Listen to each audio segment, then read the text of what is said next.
Welcome to episode 2 of the Pungits with myself, Marco Helliwell, aka the Half-Timers, and my fellow host, Lee. Morning, guys. We're going to start today by having a chat with the now world famous Marco after his appearance on the equally world famous Hawksbee and Jacobs show on TalkSport. How was it? It was a dream, you know, to be in that studio, that building, and to meet those two legends. I'm not going to lie, you know, definitely like one on the bucket list ticked off yesterday. Yeah, really cool place. Like, obviously you got picked up, which was pretty cool from the reception, made me feel special. Then they got this great fucking coffee table. Oh, I've sworn, not allowed to swear. We'll beep that out. Sorry. Very passionate, you know. And how good was this coffee table? This coffee table was fantastic. It was like, it's simple. It's just a football pitch, but it's yeah, it's a really cool coffee table, and it was like a dugout. So if you see the videos on like my Instagram, and I'll put them up on YouTube as well. It's like a dugout, you know, the TalkSport logo. So yeah, it's pretty cool, and yeah, there's a real buzz in there, and everyone's coming in and out. You're sort of thinking like, oh, who's that? And are they famous? And sort of hoping to bump into some footballers, which I didn't, but. Yeah, you got the song out there, mate. Great advertising for the song. Yeah, the guys shared it as well. They were really complimentary of it. The Hawksbee and Jacobs, they shared it on their Twitter, which has got 130,000 followers. But they wanted basically the people that work in the office say, "Where did you get that?" I had my World Cup trophy with me. And they said, "Well, where did you get that from?" And I said, "Oh, you know, like I've got my sources, blah blah." And they're like, "We need one tomorrow. We're going to Qatar." I was like, "Look, if you get me on like another show, you do something for me, I'll do something for you. You know, I'll give it to you. Like, we'll talk after the show." So I come out after the show. Obviously, the interview went great, and they were like, "Look, you know, what we can do is we can share it. We don't usually do this, but we can share it on our Twitter, which is 2 million followers. So hoping that they do that. Deal. Yeah, that is an absolute deal. You may take my World Cup trophy. So you might see my World Cup trophy knocking about in the TalkSport interviews, like when they're in Qatar, which is pretty jokes. You know, it's a bit of a moody one. It's plastic, as the guy said. The Hawksbee Jacobs said, bit of a Del Boy. It's a famous one. Yeah, I might set up an Instagram page just for the World Cup trophy and follow its travels. Excellent. And obviously with the World Cup yesterday going on to that, the news about Wales's training media day that had to be cancelled because of the heat. It was at 1 o'clock, same time as the England game on Monday, and they had to cancel it just because of the extreme heat, which is not great for us and the Iran game. Absolutely bonkers. I mean, you know, I thought these, I mean, supposedly the stadiums are air conditioned. You're outside in the heat. I don't know. I mean, obviously it says everything that's, you know, so silly about this World Cup, and yeah, it is a bit of a worry for the boys on Monday. You know, you don't want people like Harry Kane doing a full 90 against Iran in that heat. It's weird that we wasn't given the evening kickoff, especially because of our TV rights where we pay the most money for things. It's weird that we wasn't given the evening games on Monday. I know we have for Friday and the following game, but it's weird on the Monday to be the lunchtime game anyway, especially in that heat. Well, it really evens it up a bit with Iran. I mean, we should still win, but that heat, if it was like it was yesterday, was it 34 degrees or something crazy in the middle of the day, which is not a great time to play football. So. It's absolutely bonkers. I just hope that they've got plenty of water breaks in place, and you know, Gareth is really sensible about who's on the pitch and taking people off. And is it the same as the Premier League? Do they have extra subs, or is it just the 3? Because you've got to have extra subs in that heat. You just have to. I think they was going to do 5. I don't know for definite, but they was going to do the 5. But that's even more important, how our squad is, and having an extra couple forward or 2 on the bench would really help in this case, because as you say, Harry Kane shouldn't be doing 90 minutes in that heat, so we really need the extra 9 on. Going back to our previous one, I think the squad could have been better, and with some better people in the squad, and we're going to need it in that heat. And I think the squad's going to be who's got the best squad, and people saying how good France's squad is and Brazil's squad, and I think the best squad rather than the best team will win this World Cup. Yeah, definitely. You know, and obviously in regards to sort of the number 9, that brings us sort of onto the Ivan Toney situation. Obviously, come out in the news yesterday. How many counts? 233. 233. What was he thinking? Absolutely bemusing why he's doing that. Maybe he's got a gambling problem. Hopefully he can get the help that he needs.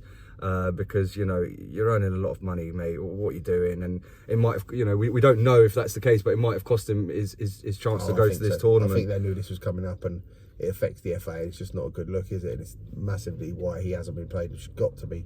Everyone's been crying out for him to be in the squad. It just all makes sense now, doesn't it? After that coming out, it's Well, at least we've got that explanation though, and we can, obviously the Harry Maguire thing, it's a loyalty. He has scored 7 goals for Gareth. I think he's number 4 on the scorers, but at least we've got some clarity as to why Ivan Toney, and we can sort of put that to bed now, and why he's not there. Is there another striker that should have gone instead of Callum Wilson? Do you feel? Who else was in there? Mings, I suppose, was he? Was he in the squad? I think. No, striker. So what? Tammy Abraham. Tammy for playing well for. Yeah, and it just gives you something different. I'd say like Tammy and Ivan Toney are sort of similar kind of player in a way. Who's like the Villa forward? Watkins. Ollie Watkins. No, the other one that was in there. He scored a few goals recently. Yeah, there's a Villa forward. He was the only one maybe that could possibly. But exactly who else have we got? We're still back on Harry Kane, aren't we? We're really reliant on this man to score us goals. So yeah, hopefully he can perform. Yeah, well, we'll see. Yeah, I mean, look, he's the main guy. His record speaks for itself. It's absolutely fantastic, and he might break Rooney's record, I believe, at the World Cup. Close, isn't he? He's close. He's close. So fingers crossed for him. He's done really well for us. I can't believe there are any question marks over his name. He's an absolute legend of the game, and I'm saying that as an Arsenal fan. So that tells you everything you need to know. But he is one of our own, isn't he, Harry Kane? We can hate him after the World Cup because he's Tottenham, but right now was what we got. No, he's an absolute player. It reminds me though when we've gone to other World Cups where it was all on Wayne Rooney. That one where we took him when he wasn't even fit and he had a foot injury, but the metatarsal, yeah. But I think we're really banking on him, and just hopefully them ankles have strengthened up, because he loves an ankle injury at this time of year. So we just hope that they have apparently strengthened them up. However you do that, I don't know, but just inject him with painkillers. It doesn't matter if he does any damage for Tottenham. Yeah, whatever. After the 17th of December, we don't care. Yeah, exactly. Whatever. We need him out for the rest of the season anyway, don't we? We just need him at the World Cup. Good luck, Harry. We're right behind you. I want to talk about a couple of other things I saw yesterday. One, there's like broken floor, like holes in the floor outside the stadium.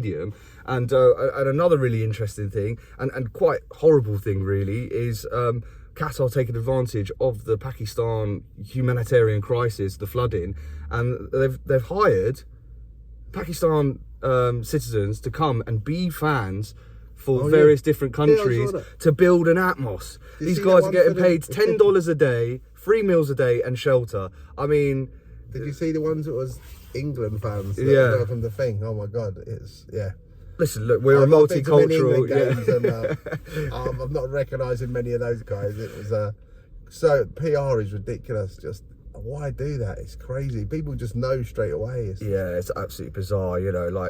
I mean, fair play for the audacity from the Qataris. It's absolutely mental. There's hundreds of them. Random Spanish fans, random English fans.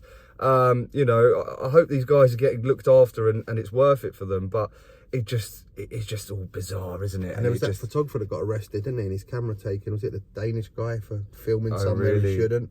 They said it's meant to be open for the World Cup, but they're still stopping people filming in certain places. And I think he was just filming out on the streets and trying to speak to fans, and they stopped him filming. So it's a very controlled country, and I think they're trying to ease off for the month while the football's there. But yeah, I mean, I know someone that's lived there, so I do have an insight to it, and it's a scary place to live, scary place to work, especially if you work for something state owned. Talking about control, the beer.